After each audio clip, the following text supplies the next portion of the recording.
इसी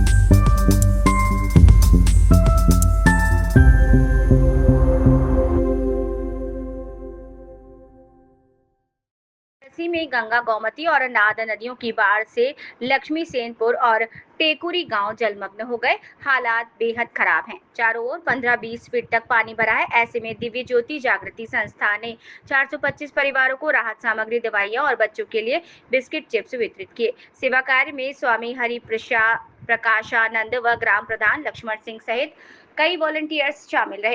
वहीं ग्रामीणों ने प्रशासन की उदासीनता पर नाराजगी जताई। उनका कहना है कि अब तक सिर्फ नौकाएं और पशु चारे की व्यवस्था की गई है, लेकिन लोगों के लिए कोई राहत नहीं पहुंची। उन्होंने प्रशासन से जल्द मदद की मांग की। आज हमारी मौजूदगी वाराणसी और गाजीपुर बॉर्डर के लक्ष्मी सेनपुर ग्राम सभा में, जो वाराणसी का आखिरी गांव भी कहा जाता है, या बाढ़ का दंश झेल रहा है। हमारे साथ कुछ संस्थान के लोग भी हैं और महाराज जी हैं, ये राहत सामग्री वितरित करने आए। पहले इन्हीं से जानते हैं। महाराज जी, क्या वितरण हुआ है आज यहाँ? जी, हम लोग दिव्य ज्योति जागृति संस्थान की तरफ से आए हैं और सर्वश्री आशुतोष जी महाराज जी के सानिध्य में आज वितरण हुआ राहत सामग्री का, और साथ में मेडिकल कैंप भी लगा। डॉक्टर आए और जो भी बाढ़ की वजह से जो बहुत सारी बीमारियां जो होती हैं अभी, तो वो दवाइयां भी वितरित की जा रही है। और दैनिक दिनचर्या में जो भी जरूरत की चीजें हैं वो लोगों को वितरित की गई, भोजन सामग्री और भी कुछ चीजें।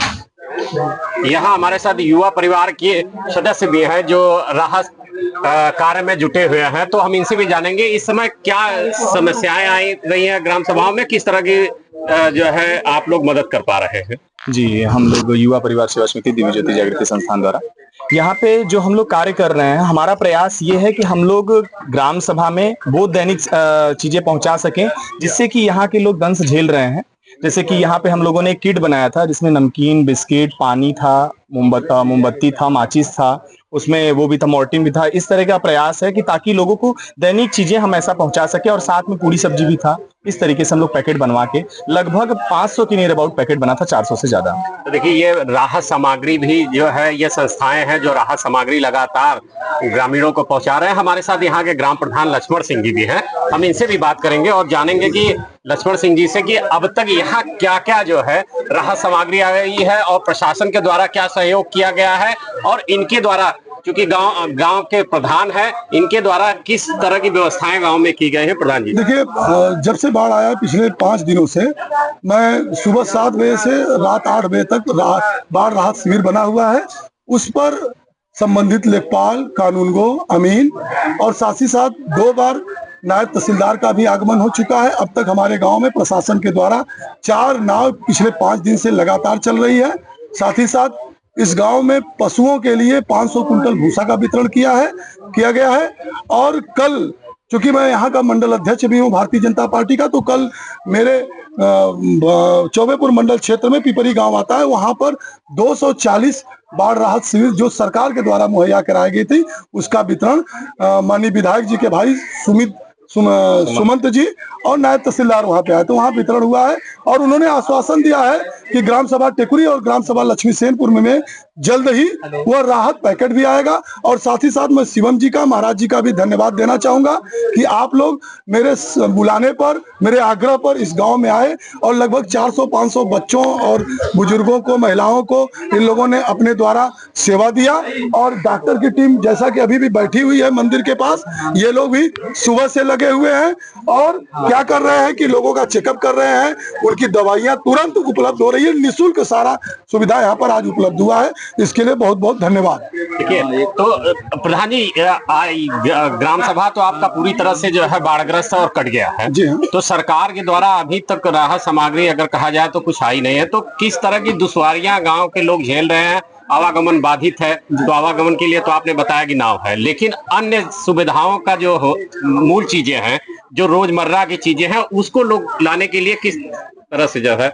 देखिए, गांव के बगल में एक डुढ़ुआ गांव है, वहां पर बाजार है छोटा सा, तो जिसको जो भी परेशानी हो रही है दैनिक चीजों में, तो वो लोग नाव से जाते हैं, अपने बाजार करते हैं, शाम को लौट आते हैं। कैमरामैन से, सहयोगी से कि ये इधर दिखा दे, ये नाव है जिससे कि ग्रामीण जो है लगातार आवागमन कर रहे हैं। यही एकमात्र साधन है इस गांव में आवागमन का, और यह गांव पूरी तरह से जो है कटा हुआ है और 4 नावें चल रही है जिससे लोगों का आवागमन यहाँ पर सुनिश्चित किया जा रहा है। तो प्रधान जी, अब आप प्रशासन से क्या चाह रहे हैं? प्रशासन से यही मांग है कि ये लगभग 2000 बीघा खेत, जो 2000 बीघा खेत हमारे ग्राम सभा का डूब चुका है। प्रशासन से हमारा यही मांग है कि बाढ़ घटने के बाद अपनी सदर की टीम भेजें, मुआयना कराएं और सभी को जो फसल मुआवजा होता है वो मिले। और साथ ही साथ एक बार पुनः मैं मांग करना चाहूंगा कि बाढ़ घटने के बाद मेडिकल की टीम जो जिले से आती है, जो ब्लॉक से आती है, वो आए, गांव में एक बृहद स्वच्छता अभियान चलाए। मैं भी उसमें सहयोग करूंगा, हमारे ग्रामवासी भी सहयोग करेंगे। और यह हम आपको दिखाना चाहेंगे, यहाँ मेडिकल टीम भी आई हुई है। हम दिखा दें आपको, यहाँ साथ में हमारे मेडिकल टीम लगी हुई है। यहाँ देखिए कैंप लगा है, लोगों को दवाएं भी वितरित की जा रही हैं और साथ में हमारे मेडिकल टीम के डॉक्टर साहब भी हैं। हम इनसे भी बात करेंगे और जानेंगे कि इस समय जो है किस तरह की सर जो है पानी जब बढ़ जाता है या घटता है तो किस तरह की समस्याओं का सामना करना पड़ता है। मेन तो गैस्ट्रोइंटेराइटिस डिजीज होती है जो बाढ़ जाने के और बाढ़ के क्रम में ये होता है, वह वाटर बाउंड डिजीज है। इससे पतला पैखाना, म्यूकस आना, ब्लड डिसेंट्री और फिर ये बुखार जितने हैं, जैसे मलेरिया हुआ, टाइफाइड हुआ, डेंगू हुआ, मच्छर बढ़ते हैं वाटर लॉगिंग से और ये सब सारी चीजें होती हैं। तो सबसे बड़ा प्रिकॉशन ये है कि वाटर को उबाल लीजिए, पानी जो भी इनटेक करते हैं उसको उबाल लीजिए और हाइजीन मेंटेन करिए, ताजा बनाइए, ताजा खाइए, ठीक है। साग मत खाइए आप, ठीक है। आलू की सब्जी आप खा लीजिए, चोखा बना के खा लीजिए, लेकिन साग में बहुत सारे जीवाणु कीटाणु होते हैं जो हमारे शरीर को बीमार डालते हैं। और कभी भी पानी को उबाल के आप पीजिए सबसे। तो ये हमारे साथ देखिए जार्जियन हॉस्पिटल के डॉक्टर साहब थे, इन्होंने कैंप लगाया है यहाँ पर। प्रवीण चौबे, वंदे भारत, वाराणसी।